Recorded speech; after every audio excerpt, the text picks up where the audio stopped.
பாரசீக வளைகுடா. முதிரும் போர் மேகங்களும் உலகளாவிய அச்சுறுத்தலும் உலகின் மிக முக்கியமான கடல்சார் வர்த்தக பாதையான ஹோர்முஸ் நீரிணையில் ஈரானிய கடற்படைக்கும் அமெரிக்க போர்க்கப்பல்களுக்கும் இடையில் ஏற்பட்ட நேரடி மோதல் போக்கு உலக நாடுகளை பெரும் கவலையில் ஆழ்த்தியுள்ளது. சமீபத்தில் வெளியான காணொளிகள் மற்றும் தகவல்களின் அடிப்படையில் இந்த பதற்றத்தை பின்வரும் தலைப்புகளில் விரிவாக பார்க்கலாம். கடலில் நிகழ்ந்த நேரடி மோதல். ஈரானின் புரட்சிகர காவல் படையைச் சேர்ந்த அதிவேக தாக்குதல் படகுகள் அமெரிக்காவின் USS பிராங்க் E. ஃபெர்ஸ்டன் JR DDG 121 என்ற அதிநவீன போர்க்கப்பலை மிக நெருக்கமாக சூழ்ந்து கொண்டு அச்சுறுத்தியுள்ளன. ஒலிபெருக்கி எச்சரிக்கை. ஈரானிய அதிகாரிகள் ஒலிபெருக்கி மூலம் நீங்கள் பொய்யர்கள், வயதான நரிகள், இது சிங்கங்களின் தேசம், உங்கள் உயிரை காப்பாற்றிக் கொள்ள ஓடுங்கள் என்று ஆவேசமாக முழக்கமிட்டனர். தாக்குதல் மிரட்டல். அமெரிக்க கப்பல்கள் ஈரானிய கடல் எல்லையை விட்டு வெளியேறாவிட்டால் அவை ஏவுகணைகளால் தாக்கப்படும் என்றும் அருகிலுள்ள வணிக கப்பல்கள் பாதுகாப்பு கருதி 10 மைல் தொலைவில் இருக்குமாறும் ஈரான் இறுதி எச்சரிக்கை விடுத்துள்ளது. ஹார்முஸ் நீரிணையின் முக்கியத்துவம். ஹார்முஸ் நீரிணை என்பது ஓமன் மற்றும் ஈரானுக்கிடையே அமைந்துள்ள ஒரு குறுகிய கடல் பகுதியாகும். எண்ணெய் வர்த்தகம். உலகின் மொத்த எண்ணெய் ஏற்றுமதியில் சுமார் 20% இந்த பாதை வழியாகவே நடைபெறுகிறது. பொருளாதார தாக்கம். இந்த பாதையில் ஏற்படும் சிறு தடங்களும் உலக சந்தையில் கச்சா எண்ணெய் விலையை பன்மடங்கு உயர்த்தும் வல்லமை கொண்டது. தற்போது ஏற்பட்டுள்ள மோதலால் நூற்றுக்கணக்கான கப்பல்கள் தேக்கமடைந்துள்ளன. அமெரிக்கா மற்றும் ஈரானின் நிலைப்பாடுகள். இந்த பதற்றத்திற்கு பின்னால் இரு நாடுகளும் வெவ்வேறு காரணங்களை முன்வைக்கின்றன. அமெரிக்காவின் வாதம். சர்வதேச கடல்சார் சட்டங்களின்படி எந்த ஒரு நாட்டிற்கும் கட்டுப்படாமல் சுதந்திரமாக பயணம் செய்ய தங்களுக்கு உரிமை உண்டு என அமெரிக்க கடற்படை கூறுகிறது. ஜனாதிபதி டொனால்டு டிரம்ப் பாகிஸ்தானின் தூது முயற்சிகளால் சில ராணுவ நடவடிக்கைகளை தற்காலிகமாக நிறுத்தி வைத்துள்ள போதிலும் கடற்படை முற்றுகை தொடரும் என்று தெரிவித்தார். ஈரானின் புதிய அதிகாரம். ஈரான் இப்பகுதியில் பாரசீக வளைகுடா நீரிணை அதிகார அமைப்பு என்ற புதிய அமைப்பை உருவாக்கியுள்ளது. இதன் மூலம் இந்த பகுதியை கடக்கும் அனைத்து கப்பல்களையும் முறைப்படுத்தவும் தங்களின் இறையாண்மையை நிலைநாட்டவும் ஈரான் முயல்கிறது. வணிக கப்பல்கள் மீதான தாக்குதல்கள். ராணுவ கப்பல்கள் மட்டுமன்றி இந்த பகுதியை கடக்கும் வணிக கப்பல்களும் தாக்குதலுக்கு உள்ளாவது நிலைமையை மோசமாக்கியுள்ளது. பிரான்ஸ் நாட்டின் CMA CGM நிறுவனத்தைச் சேர்ந்த ஜான் ஆண்டானியோ என்ற கப்பல் சமீபத்தில் தாக்கப்பட்டதில் அதன் ஊழியர்கள் காயமடைந்தனர். மேலும் கடல் கன்னிவெடிகள் வைக்கப்பட்டுள்ளதாக கூறப்படும் தகவல்கள் வணிக ரீதியான போக்குவரத்தை பெரிதும் பாதித்துள்ளன. எதிர்கால விளைவுகள். தற்போது நிலவும் இந்த யுத்த மேகங்கள் ஒரு முழுமையான போராக மாறினால் அது மத்திய கிழக்கு நாடுகளை மட்டுமல்லாமல் ஒட்டுமொத்த உலக பொருளாதாரத்தையும் நிலைகுலையச் செய்யும். ஈரானின் ஆக்ரோஷமான அணுகுமுறையும் அமெரிக்காவின் பின்வாங்காத நிலையும் இந்த பகுதியை ஒரு வெடிமருந்து கிடங்காக மாற்றியுள்ளன. ராஜதந்திர ரீதியிலான பேச்சுவார்த்தைகள் மூலம் இந்த தீர்வு எட்டப்படாவிட்டால் ஹோர்முஸ் நீரிணையில் ஏற்படும் ஒரு சிறு தீப்பொறி கூட உலகளாவிய எரிசக்தி நெருக்கடி கிட்டுச் செல்லும். சர்வதேச நாடுகள் ஒருங்கிணைந்து இந்த பதற்றத்தை தணிக்க வேண்டியது இன்றைய அவசியமாகும். 2026 ஆண்டின் தொடக்கத்தில் இருந்து பாரசீக வளைகுடா மற்றும் ஹார்முஸ் நீரிணை பகுதி நவீன வரலாற்றில் காணாத ஒரு பெரும் இராணுவம் மற்றும் பொருளாதார நெருக்கடியை சந்தித்து வருகிறது. 2026 ஆண்டு பிப்ரவரி 28 தொடங்கிய மோதல்கள் இன்று உலகத்தையே உலுக்கும் ஒரு இரட்டை முற்றுகையாக மாறியுள்ளது. ஹார்முஸ் நீரிணையின் புதிய கட்டுப்பாடுகள். ஈரான் தற்போது ஹார்முஸ் நீரிணையை தன்னுடைய முழுமையான கட்டுப்பாட்டுக்குள் கொண்டு வந்துள்ளது. இதற்காக பாரசீக வளைகுடா நீரிணை அதிகார அமைப்பு என்ற புதிய அமைப்பை உருவாக்கியுள்ளது. தகவல் அறிக்கை. இந்த பாதை வழியாக செல்லும் அனைத்து கப்பல்களும் 40க்கும் மேற்பட்ட கேள்விகள் அடங்கிய படிவத்தை சமர்ப்பிக்க வேண்டும். பயண கட்டணம். ஒரு கப்பல் கடந்து செல்ல ஈரான் சுமார் $2 மில்லியன் கட்டணம் வசூலிப்பதாக தகவல்கள் தெரிவிக்கின்றன. போக்குவரத்து சரிவு. போர் தொடங்குவதற்கு முன்பு ஒரு நாளைக்கு சராசரியாக 120 கப்பல்கள் கடந்த நிலையில் மே மாத தொடக்கத்தில் இருவரும் 40 கப்பல்களாக குறைந்துள்ளது. இரட்டை முற்றுகை. அமெரிக்கா மற்றும் ஈரான் தற்போதைய சூழல் மிகவும் சிக்கலானது. ஏனெனில் இங்கு 2 விதமான முற்றுகைகள் ஒரே நேரத்தில் நடக்கின்றன. ஈரானின் முற்றுகை. ஹார்முஸ் நீரிணையை மூடி அமெரிக்கா மற்றும் அதன் நட்பு நாடுகளின் கப்பல்களை ஈரான் தடுக்கிறது.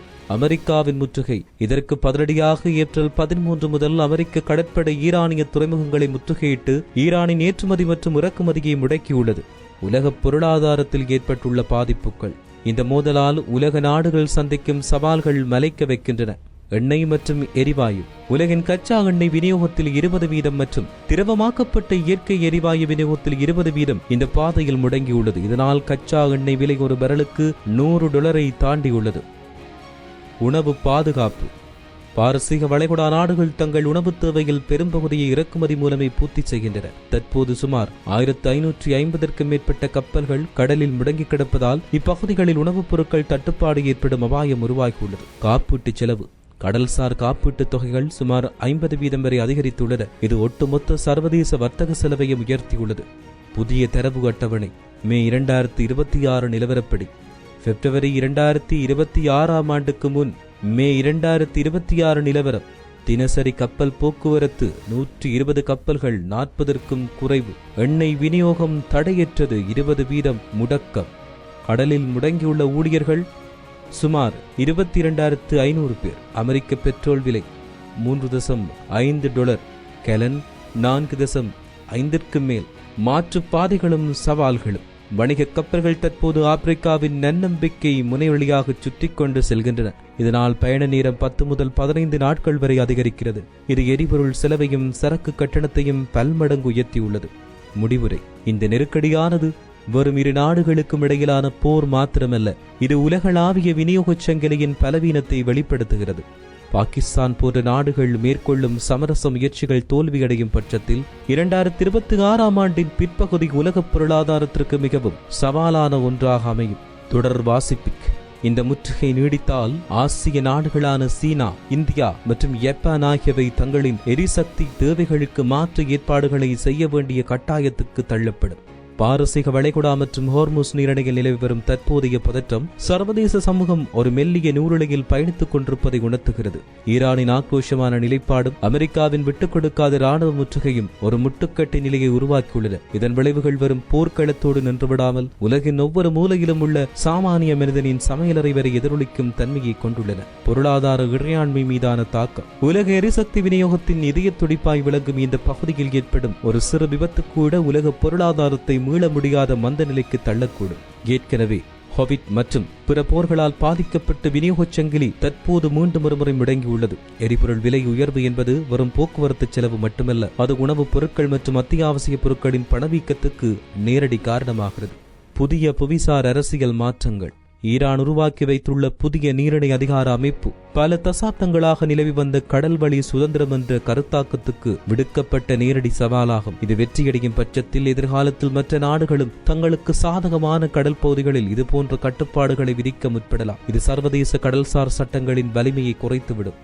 ராஜதந்திர தீர்வின் அவசியம். இராணுவ பலத்தால் ஒரு நாட்டின் குரலை ஒடுக்க நினைப்பதோ அல்லது சர்வதேச வர்த்தக பாதையை பணிய கைதியாக மாற்றுவதோ ஒருபோதும் நிரந்தர தீர்வை தராது. பாகிஸ்தான் போன்ற நாடுகள் மேற்கொள்ளும் சமரச முயற்சிகளும் ஐக்கிய நாடுகள் சபையின் தலையீடும் தற்போது மிக அவசியமாகின்றன. ஒருபுறம் ஈரான் தனது இறையாண்மை மற்றும் பாதுகாப்பு கவலைகளை முன்வைக்கும் அதேவேளை மறுபுறம் அமெரிக்கா சர்வதேச வர்த்தக பாதுகாப்பை வலியுறுத்துகிறது. இந்த இரண்டு துருவங்களையும் இணைக்கும் ஒரு பொதுவான இணக்கப் புள்ளி கண்டறியப்பட வேண்டும். இறுதி சிந்தனை. வரலாறு நமக்கு கற்றுத்தந்த பாடம் என்னவென்றால், வளைகுடா பகுதிகளில் தொடங்கும் போர்கள் மிக எளிதில் முடிவுக்கு வருவதில்லை. 2026 ஆண்டில் நாம் காணும் இந்த மோதல் போக்கு ஒரு முழுமையான உலகப் போராக மாறாமல் தடுக்கப்பட வேண்டுமானால் வல்லரசு நாடுகள் தங்களின் ஈகோவை கைவிட்டு மேசைக்கு வர வேண்டும். ஹோர்முஸ் நீரிணை என்பது வெறும் தண்ணீர் பாதை அல்ல, அது உலக பொருளாதாரத்தின் உயிர் நாடி. அந்த உயிர் நாடி துண்டிக்கப்பட்டால் அதன் பாதிப்பு எந்த ஒரு பாகுபாடுமின்றி ஒட்டுமொத்த மனித குலத்தையும் தாக்கும் என்பதில் எந்த ஒரு ஐயமும் இல்லை. அமைதி என்பது இங்கு வரும் விருப்பமல்ல, அது ஒட்டுமொத்த உலகத்தின் பிழைப்பிற்கான கட்டாய தேவையாக மாறியிருக்கிறது.